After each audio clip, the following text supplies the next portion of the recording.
So let's break down the game a little bit more this morning. TSN Radio's Matthew Cause joins us live. And Matt, like a fine wine, this series seems to get better with age. Pretty remarkable stuff, right? Matt is also sommelier, we should point out. Yes.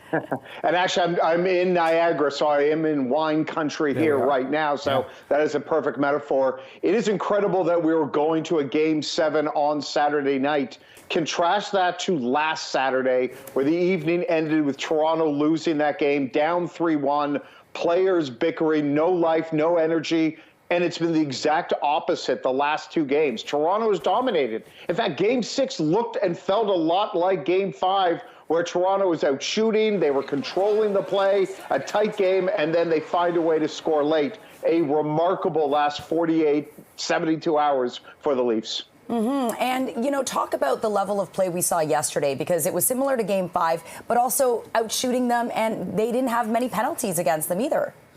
You know, it's a great point, and I was just going through my notes before we did this, and that's been one of the keys. In the last two games, just one penalty. The discipline we've seen from the Maple Leafs. Compare that to Game 1, where there was mistakes all over the ice, and that's how Boston was beating Toronto early in the series, was they were getting on the power play and they were scoring. Only one. Now, there was a couple close calls that could have gone the Bruins' way, but overall, this was a much smarter game. Also, the one time they did have it, again, Boston didn't have a shot when they did have the man advantage. And it was crazy. About 13 minutes into the second period, Boston still only had about 2 or 3 shots.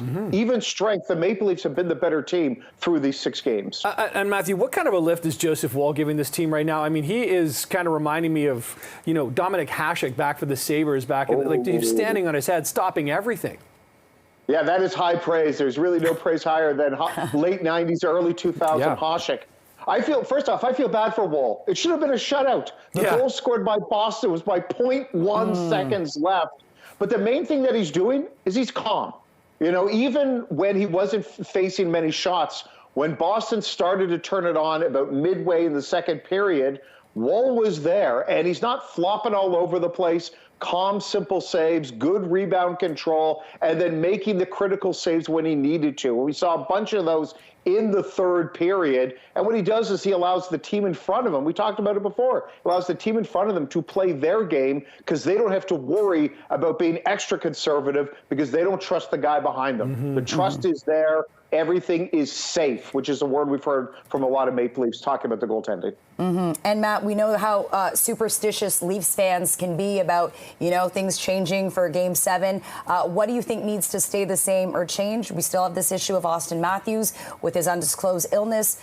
Do you think it's going to change things if he gets on the ice on Saturday?